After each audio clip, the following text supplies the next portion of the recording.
Freemasonry, an ancient fraternity shrouded in mystery. With roots stretching back to the medieval stonemasons, its age-old traditions have remained virtually unchanged for centuries. When people hear the word Freemason, they think about funny handshakes, they think about rolled up trouser legs. If you do a little bit of Googling, it's a cabal of people that are taking over governments and things. Freemasonry, secrecy, secret society, 100%. Now, as the Brotherhood celebrates its 300th anniversary, the United Grand Lodge of England is allowing the cameras in for the first time to reveal what really goes on behind closed doors. Right, now, will you bugger off? With unprecedented access, we lift the veil of secrecy to discover what it means to be a modern-day Freemason. I feel a bit inadequate. It's a lot of fancy aprons, a lot of fancy aprons. From the regalia... My mum might say I look like a complete wally, but you can never please your mum. Forward, brethren. To the lavish ceremonies... You will seal that with your lips. And ancient rituals. Do you have anything to give in the name of charity? No. All of the rituals that we do, which are like little plays, I love them. And of course, the unbreakable bonds of brotherhood. Isn't that, brother?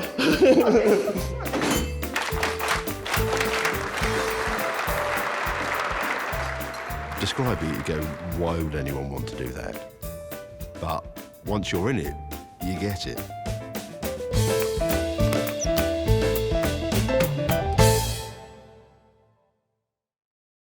You know the New Year's song, Auld Lang Syne? That's Masonic. Yeah, take my hand. There's a second verse which goes, take my hand, my trusted brother, and sing along with me. Du, du, du, du. Yeah. 6 million men across the globe are members of the world's oldest fraternity. For some, it provides a social network, a moral code, or a reassuring sense of order. For others, it's just a good meal out with mates. But whatever their reasons for joining, as they're immersed in Freemasonry's traditions, they're bound together by ritual and sacred oaths to become brothers. One of Masonry's biggest brothers is Pro Grand Master Peter Lowndes, second only to the Grand Master, His Royal Highness, the Duke of Kent. I'm afraid people are going to have to listen to me for a bit in the usual way, but I'm probably going to be speaking for a little bit longer than usual myself. Today, Peter summoned his fellow rulers to finalise plans for one of the year's key events, quarterly communication, where the big decisions regarding Freemasonry are made. We meet 4 times a year. Without the quarterly communications, we really actually couldn't run Freemasonry. And then everybody will have heard enough of me and we can retire for lunch.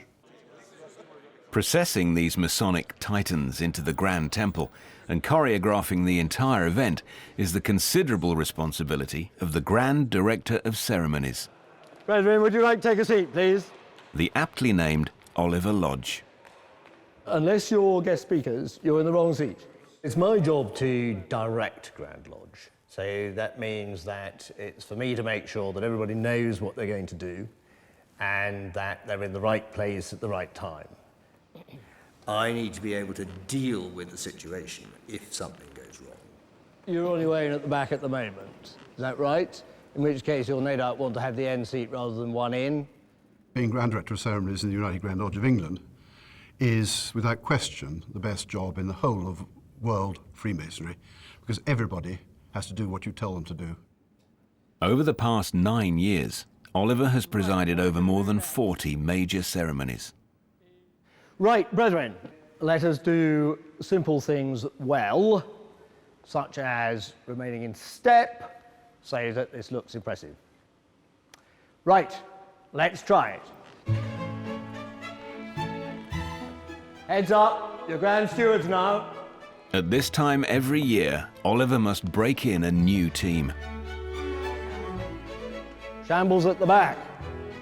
You don't need to get very close to the man in front. It will just make it difficult for you to step off later. The purpose of the ceremonies is to be impressive. Not quite so good at the back. I was in the army for half a dozen years. Like all officers, I spent a while at Sandhurst in advance, doing a lot of drill and other bits and pieces. Be seated, brethren. No, sit first 1 second. It's still not out of its stand. Now it is. You're with us. Here you see the Grand Master or the Pro-Grand Master presiding over Grand Lodge. So it is a symbol of the structure that we have. The procession and the whole ceremony is a symbol of the worldwide brotherhood, which is Freemasonry. To become a fully fledged member of this worldwide brotherhood, every Mason must first go through the most powerful of all Masonic rituals, the third degree. Craft Freemasonry is divided into 3 degrees. The first degree deals with your birth, the second degree deals with your time in this world, and the third degree deals with your departure from this world. Learning about the fact that one day you'll die, that's what makes the third degree even more poignant. Nobody who does that ceremony, or goes through that ceremony, if it is done well, will forget the experience.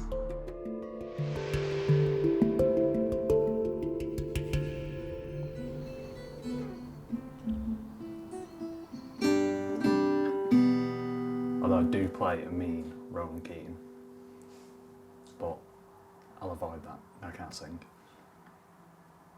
What else can I do? Hero in Greek Iglesias. No, that went wrong. 25-year-old Gary Hacking will soon go through his third degree and become a Master Mason. He lives in Bolton with his girlfriend, Laura.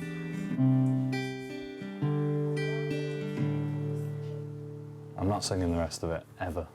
Would you dance if I asked you to? No, go away. As a full-time nurse, Gary works alongside 50 women, so was in search of male company. He joined the Freemasons 9 months ago. I moved away from my friends in Bury, moved somewhere else, and then it's very hard to maintain that sort of male bonding, which I know some people say sounds quite wet, but I think men do need other men to associate with. It's part of life. And as great as the women I work with are, and as amazingly funny and social as they are, you sometimes just need a bit of that man-to-man bonding time, really. For months, Gary's been consumed with preparing for his third degree ceremony and learning his part in the secret ritual, which has remained virtually unchanged for 300 years. I'll have to answer some questions, but I have to get them right, obviously. And then from there, they will then proceed to sort of raise me to the third degree. But getting these questions, the language is a bit sort of archaic, so it's very hard to try and get your head around it. You want to get it right though, because you carry on the tradition. It shows that you've put the time, you've put the effort in, and that you're interested. I keep asking him questions about it, and he's like, "I'm not allowed to tell you. I don't know. Stop asking me questions." And then he'll randomly run out of the room. You can hear him muttering to himself. And then he'll come back and I'm like, "Who are you talking to?" It's like, "Oh, just Mason stuff." And I get really annoyed because he won't tell me what it is. But tonight, Laura's being allowed a first glimpse inside Gary's secret world. He's taking her to a Masonic ladies' night. You know you've got to kiss the Grandmaster, don't you? No. Yeah, with Tom. Kiosk? It's part of the ritual. I highly doubt that's part of the ritual. I've got to do it, you've got to do it. Oh, you can go first then. Show me how it's done. Tonight's event is being held here at Bolton Wanderers Football Club. Oh, I didn't print the tickets out. Oh! The annual Grand Ball has been running for 156 years, and this is the first time that non-Master Masons like Gary have been invited. It's a lot of fancy aprons. A lot of fancy aprons. This is like the Masonic equivalent of penis envy.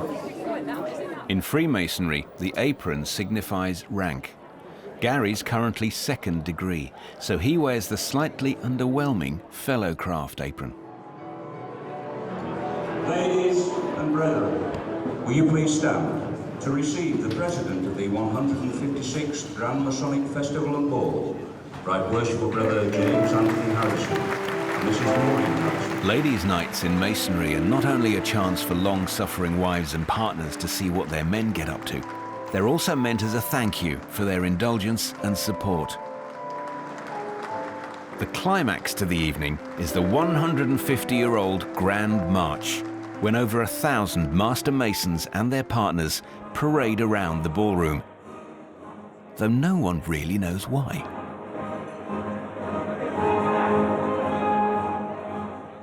Tonight is one of the last events Gary will attend as a second-degree fellow craft Mason. It's been a dream of 11 years to be a Master Mason. I don't know what's going to happen. Everyone keeps telling me it's like a really good ceremony. So I'm looking forward to it. A bit scared, but excited at the same time, because it's just going to be the fulfilment of something that I've been wanting to do for years. That experience that you have in that third-degree ceremony might change you forever.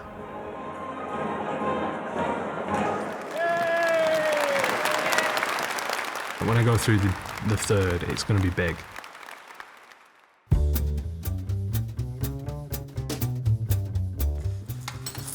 This is the apron of a third-degree Master Mason. No, bugger, no. The basic story of Freemasonry is the building of King Solomon's temple, and it's from that story that we take our ritual. In Bolton, it's the day of Nurse Gary Hacking's third-degree ceremony, when he hopes to be raised to the rank of Master Mason. In here is the final thing for the third degree. Are you allowed to see in this?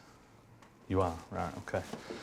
So, tie, gloves, and then this last month was the final time I'll have to wear that. That's the apron of a fellow craft. You've seen that before, I'm sure, by now, but this is what I've been waiting to wear for some time. So this is the apron, oh gosh. This is the apron of the Master Mason. This has been encased in there for a good 6 months now. Just waiting to crack this out, I can't wait. Really excited. And as soon as you do that, not even kidding. Business. You mean business. The third degree is the most powerful, most secretive, and most dramatic of all Masonic rituals. In it, the candidate is put through a reenactment of the legend upon which all Freemasonry is based. The murder of Hiram Abiff, the stonemason responsible for the building of King Solomon's temple, killed for refusing to divulge the secrets of a Master Mason. What time are we kicking off now? 6:30. Right, I've got enough time to neck half a pint. Oh. Nothing can prepare you for the third degree. It is mind-blowing. You all right? Yeah, I'm fine, thanks. You ready for tonight? Nervous. Yeah. 165, please. Yes. Nothing to be nervous about. I know. By the end of tonight's ceremony, Gary will have been made to come to terms with his own death. I'm totally nervous. Is this time the rumour's going to be true where they're going to whip out a goat? Or is this time going to be the time I need clean boxers? You never really know what you're actually going to be doing. Nervous, pal. Why is there a sheet on the floor? Oh, you'll find out. What's that about, mate? It's real now. It's proper real. Please be upstanding to receive the Worshipful Master and his wardens.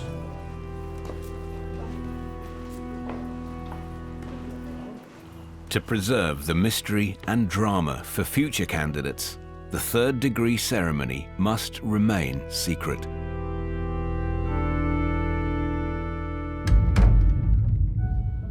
The third degree, although it deals with death, is not a morbid ceremony at all.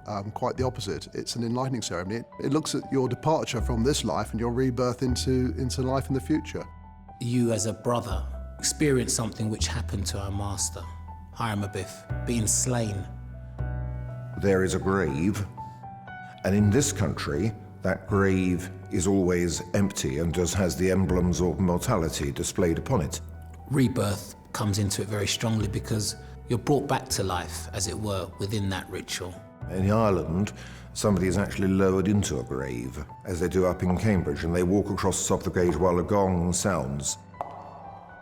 It's preparation for a time so that you will indeed live respected and die regretted.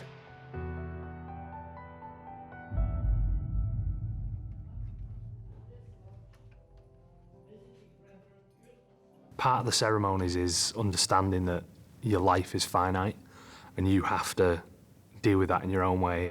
If you considered the fact that you're going to die, would you not make the most of that life, knowing with the emotional intelligence that you were going to die eventually? And that's what it gave for me. You know, I work with death all the time. It's a sad part of life, but it's a part of life nonetheless. At that profound moment, if you sit there and take it in, you know that you've got to spend the next however long you've got of your life making the absolute most of it. Hiram Abiff, the master stonemason at the centre of the third degree ceremony, is a minor biblical character around whom Freemasonry has constructed their entire building analogy. In Masonic circles, he's also known as the widow's son.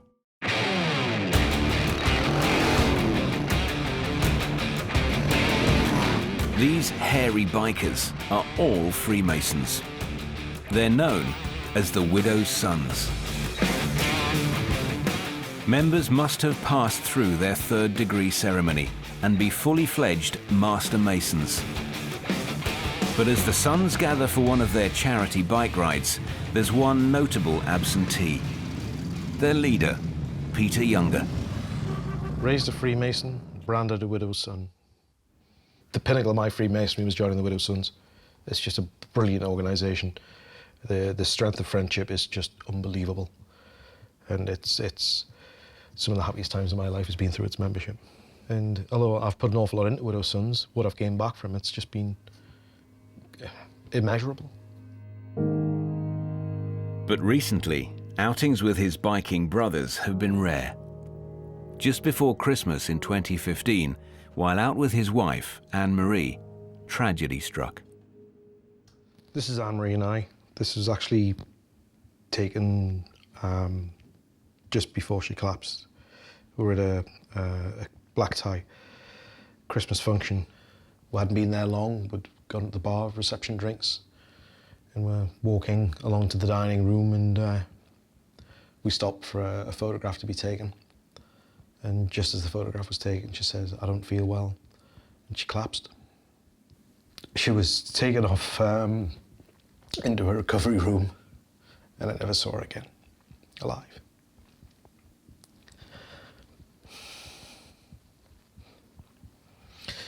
And then you're faced with how to tell a 7-year-old that she's lost her mum, which is the most difficult thing I've ever had to do in my life. Anne-Marie had suffered a heart attack. Ever since, Peter's focus has been on helping his daughter Amy come to terms with their loss. First, I'm going to tell you about this necklace here, which is all the things are connected to a memory about her. So this is love, that is jewellery, that is hugs. Supporting brothers in need is a fundamental principle of Freemasonry, and Peter and Amy have not had to cope alone. The Widow's Sons and the Freemasons were incredible. I mean, Anne-Marie died on the 12th of December. It was the day of Amy's birthday party. It couldn't have been a more tragic time. But Christmas Eve, when there's a knock on the door and there's two smiling faces standing there with a car full of presents. That was the Widow's Sons and also members of my lodge. We could barely get in the lounge on Christmas Day morning for the amount of presents stacked up behind the door. It was just amazing to see her happy, and it had been probably the first time since it happened. The Brotherhood has not only provided emotional support for Peter, they've also helped out with childcare and counselling. Me and Mum had a little competition. I won a pug. Do you want to see it? It has to look like that. We have the energy from those good times to take us forward. And a lot of Amy's counselling has been based around that. And that has been the tonic for me, and that's what's kept me going as well. After such a devastating loss, Peter's only now feeling ready to get back in the saddle and out on the road with his brothers. Beautiful.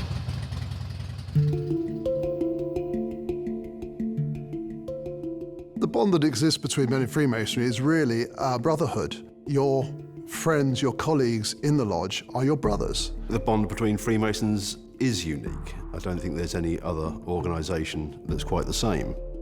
If somebody does become upset, then it's kept within the lodge, and then they can come out strengthened. It's been valuable to me, and I know many others. You know, I'm a brother, they're my brothers, I'm their brother, so we kind of just get on with it. And you know, it's all, for me, it's for life.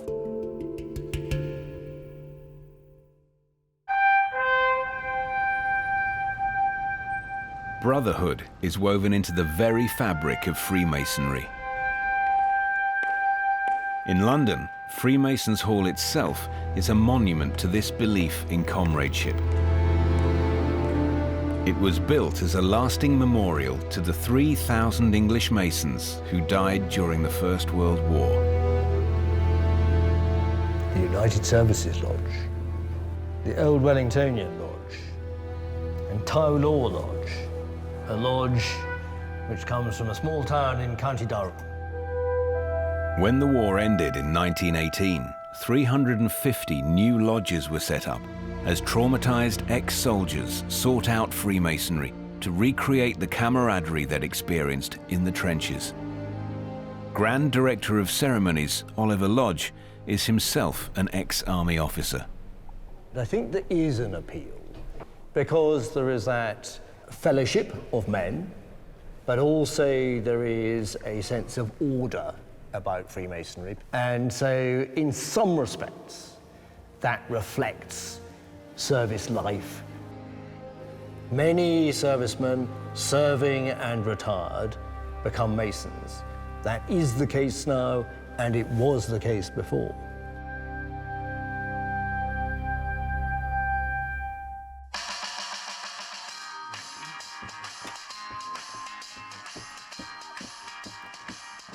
One typical example is painter, decorator and Northern Soul enthusiast Dave Stubbs, who became a Freemason after a career in the army. A lot of people would join Masonry for their own reasons. Mine is that sort of sense of belonging. Dave left school at 16 and spent the next 20 years as a soldier, serving in war zones all over the world. One of the places I did go was to the first Gulf War, and that picture there is me as a young man, and that was a certificate of commendation that I received for services in the Gulf. But like many ex-servicemen, Dave struggled to adjust to life back on Civvy Street. That support structure's gone. You're on your own, and you're the one who sits up at night time in the dark, and there's nobody to talk to, and you feel thrown away. Just feel thrown away. The military was a big part of my life. Looking back in retrospect, you know, it's got that similarity, that parallel with Freemasonry, you know, brotherly love and, you know, friendship and looking out for each other. Dave has thrown himself into Freemasonry and is about to be rewarded for his dedication to the Brotherhood. He's been nominated to become Worshipful Master, effectively the boss of his lodge. I'm very proud of him. I think he's a brilliant Mason. For the length of time he's been in Freemasonry, he's done very well to get to Worshipful Master at this stage. He always looks smart, always presents himself wonderfully, and I think it's going to be a big buzz for him, to be honest. So I can't wait to see the smile on his face when he comes out of lodge that day. So. My granddad used to say, you know, you can tell a man by the tie he ties and the shoes he shines, and I just think, you know, as when you're wearing a suit, especially on a Masonic occasion, you should make every effort to look as smart as you can. In particular, you know, me going into the chair as the Worshipful Master is a case of setting an example. Dave's a member of Old Ben Lodge. At the moment, he's at the nomination stage. And today, there's a meeting to give his brethren a chance to voice any last-minute objections. Brendan, good to see you. Thanks for being here. Thanks for being here.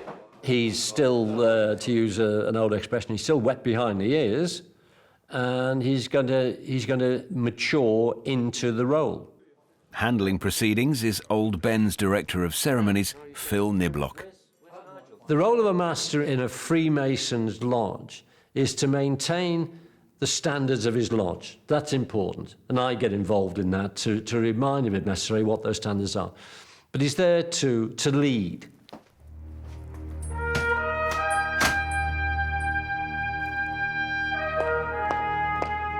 Worshipful Master. It's the highlight of your Masonic career, you know, the cornerstone, if you like. Sometimes you sort of say to yourself, I don't think I'm really worthy, and etc., and you try and talk yourself out of it, but I think, you know, there was men before me, there'll be thousands of men after me, and I can know now that, you know, my name has definitely been written in history. Here's the Freemasons all there, look. You see it? The tower.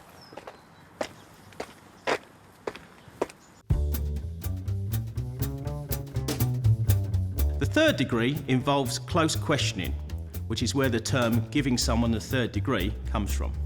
The top man in the lodge is the Worshipful Master, who always sits in the east to represent the rising sun. Today, in Shrewsbury, Gulf War veteran Dave Stubbs is attending a lodge meeting where he's hoping to be confirmed as the Worshipful Master. It gives the opportunity for any of the brethren to say yes or no.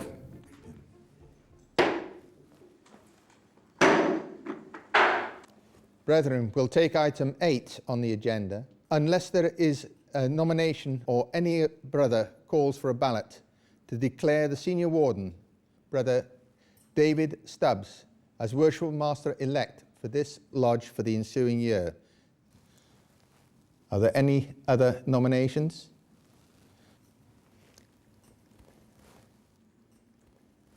As there is no other nomination, I declare that Brother David Stubbs is our Worshipful Master-elect for the ensuing year. Worshipful Master, Brother Wardens, distinguished brethren all, I thank you for your mark of confidence in me, and I look forward to upholding the customs and the traditions and the fine work that you've set for me to follow in the ensuing year. Brother Organist will now sing the closing ode. As top man in the lodge, Dave will be expected to keep order during meetings, lead the rituals, and decide which charity the lodge will support. He'll be officially installed next time the lodge meets. I'm just very, very proud to be part of something that does nothing but look after its own. It certainly focuses on that brotherly love and all the aspects of humankind. Humankind, it's good.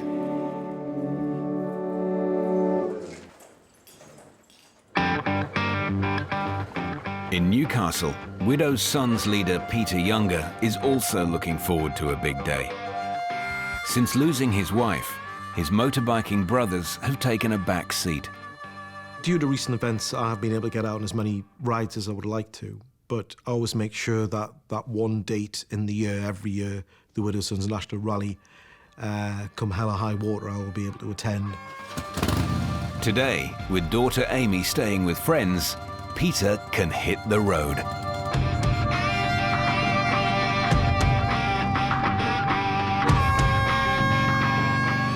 Life throws many things at you.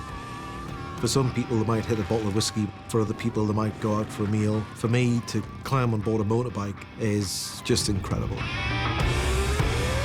Moments when you're on a motorbike and you see 15 to 20 people on bikes in front of you and the same number behind you, and then suddenly you think, Struth, they're all Masons. That's quite a moment.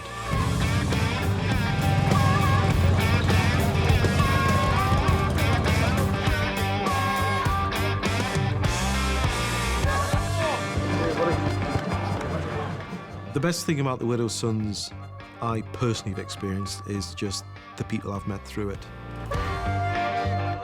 The term brother comes from the ceremonial side of it, but they're more like family. Obviously, I've known Peter for quite a long time, and I've known Amy since she was born. Over the last few months, since Anne-Marie's died, I mean, Amy's pretty much been Peter's rock. Obviously, also, he's been her rock as well, but she's been an absolute godsend for Peter. Chokes people up when you tell them, you know, to be fair, chokes me up as well. We're all big soft shites. They're a great bunch. But the thing is, what's amazing about this is, you see them standing here and they're dressed in leathers and jeans and boots and all this sort of thing. But if they were standing in a lodge in a full regalia, nobody would know that they did this. You know, they seem like polar opposites, but in fact they're very, very close and very, very similar. To all poor and distressed brethren, wheresoever they may be, on the land, sea, or in the air. Out to brethren! Out to brethren!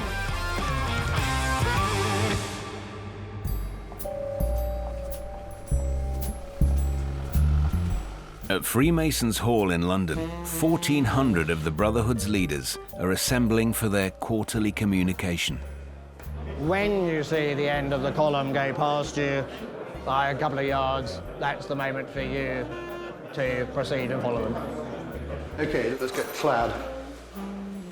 The man leading the lavish ceremony is Peter Lowndes, the Pro Grand Master, English Freemasonry's second in command.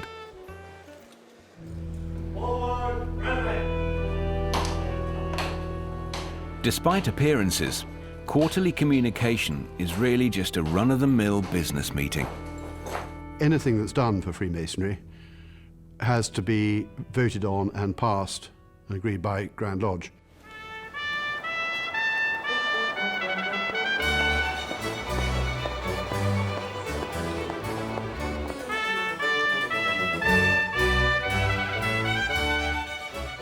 So why bother with all the pomp? Why do we have the changing of the guard? Why do we have the Queen's Birthday Parade? Why do we have any of these things? Of course, they're not essential. Brethren coming together at meetings and the camaraderie that it produces that really interests me. Brethren, I have to announce that the Most Worshipful Grand Master has made the following appointments. Worshipful Brother Ian Chandler as Provincial Grand Master for Surrey in succession to Right Worshipful Brother Eric Stewart Bamford, who retired on 24th of May. It's one of the few organisations that I've been involved with where I think everybody is on everybody else's side. Now, you can't say that in every organisation. There's often backbiting, hoping somebody will fail so you can take their job. Just simply doesn't happen. We're coming to the end of the current Masonic season. Enjoy the summer break, and I look forward to seeing you again in September. Thank you, brother.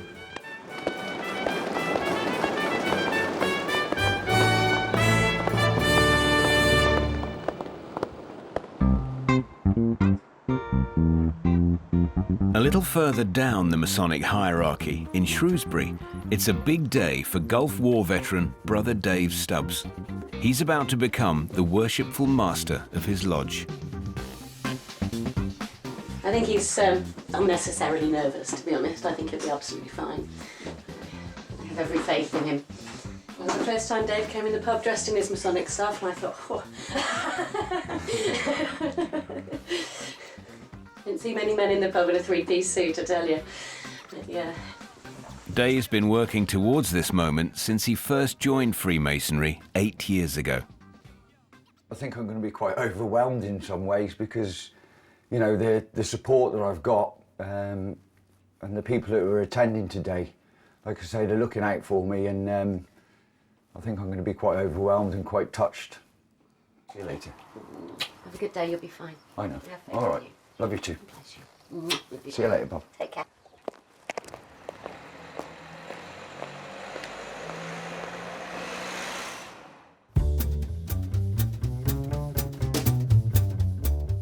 The basic principles of Freemasonry are that all men are equal within the lodge. which is why we call each other brother. In the lodge room, you will find a black and white squared carpet. This represents our checkered existence: happiness and sorrow, life and death. Was that all right? I look away a bit there.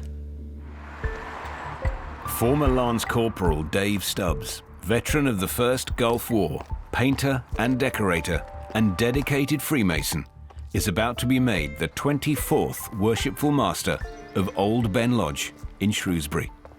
You're well on your way, and you just sort of get your heart pumping a little bit, you know, a little bit of that sort of positive adrenaline you need to prepare yourself. Hello, it's Dave Stubbs. Well, I've got a small amount of nerves, as it were, but I think, like, nerves are important because they keep you sharp, and I'm definitely going to have an audience there. And it just means a lot to me personally to get things right and make the ceremony go the way it should do, and good, high quality ritual. It's an immense day for David, because it's his special day, and we're going to make it as special as we possibly can. Very happy for him. He's worked hard for it as well, you know. Couldn't put a better bloke in the chair. Please be upstanding to receive the worshipful, the immediate past master of the Old Ben Lodge, number 9461, accompanied by the wardens.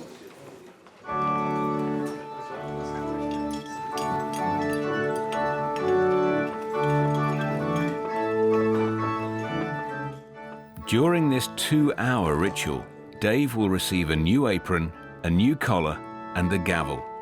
Later, his name will be engraved on Old Ben's Master's board.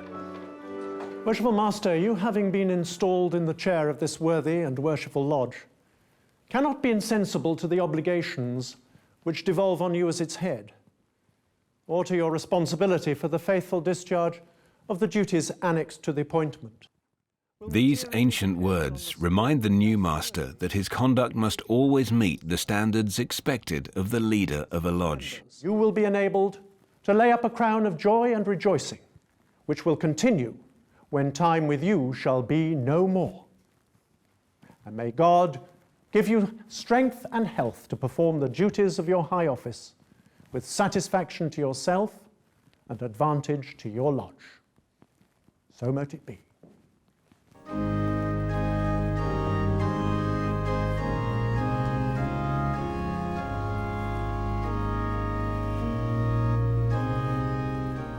I could almost describe it as being the same sense of pride as when I first put my regimental headdress on. You know, passed out the British Army and wearing the Queen's uniform. And likewise, as a worshipful master, I have that same amount of pride. I feel well and worthy. David, congratulations. Cheers, Dave. Really You're a pleased. top man. Yeah. Cheers. Cheers, my Brother friend. David. That's it, thank you. My day, a very, very special one, which is certainly written in my heart for as long as I'll ever remember, that's for a fact.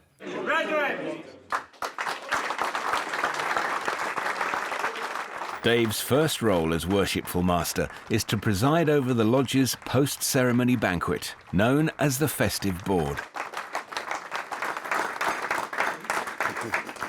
It's Director of Ceremonies and close friend Phil Niblock's job to deliver the toast to Old Ben's new master. I want just to very briefly give you an insight to this fine young man. Early in his life, 1986, he joined the armed forces. He transferred to the Assault Pioneer Regiment. These are people who are first there and last out, and that is an amazing, amazing attribute. He has received a commendation from the Royal Humane Society for bravery. He got that by saving somebody's life. Wow. Worshipful Master, you're a good man. You're a brave man. And I think there's a great deal of room, and you've noticed it as well, in Freemasons' lodges for those who serve their country. Enjoy your year, Worshipful Master. It's not going to last very long. Brethren, I demand you stand and drink a bumper toast to our Worshipful Master. Worshipful Master! Honours, brethren. Point left, right. Point left, right. Point left, right. 1, 2.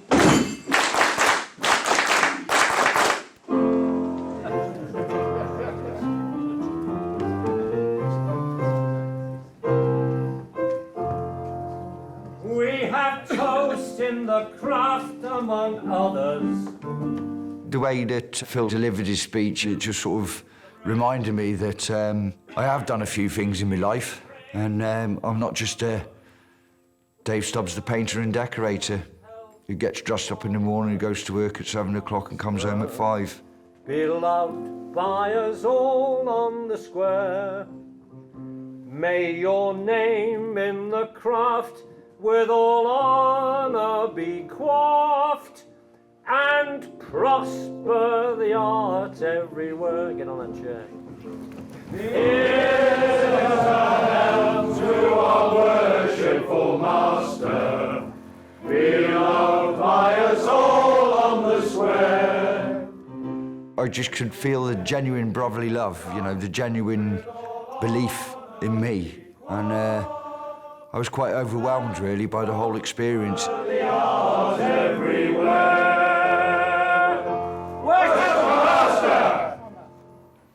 I felt humbled, loved. Brotherly love is at the heart of Freemasonry. But as all Masons are told, family should always come first. Ready? Yeah. In Newcastle, chairman of the Widow's Sons Masonic Bikers Association, Peter Younger, is preparing his 7-year-old daughter Amy for her initiation into the biking fraternity. Are you going to put the engine on? No, I'm just going to wheel it outside, see how we feel. Oh. Nice bag rest, how's that? Is that good? Yeah. Oh, I feel nice now. Try starting the engine. No! Go on, just a little bit. No. It won't be loud. No! It won't be loud with your helmet on. No, just don't. Don't? Just don't. Not even a little bit. Just no. We'll try something else instead. No! Just put it back in. We'll have to drive it in. Oh. Okay. Ready? Yeah, that's all right, isn't it? How's that? You want to try going a bit further? Yeah. Come on in. Oh my God. Come on, you're doing it.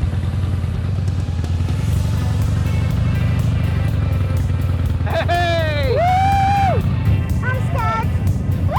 I think getting through recent events would have been considerably more difficult without the support of Freemasonry and the Widow's Sons. My challenges now with Amy are really just trying to give her a normal life and just trying to be there for her as a good dad. I can't believe Mum's watching this. She will be. I think about Anne-Marie every day. I don't think that'll ever change. Those poignant moments where you know she would have enjoyed it. We're not going to go far on a bike, but it's just something you can enjoy together. So we'll see what happens next. So mote it be, so mote it be. Shout out to all my brothers through Freemasonry. Let's meet on the level. I earned 3 degrees, had to kill me cause they couldn't get my secrets from me. So mote it be, so mote it be. Shout out to all my brothers through Freemasonry. Let's meet on the level. I earned 3 degrees, had to kill me cause they couldn't get my secrets from me.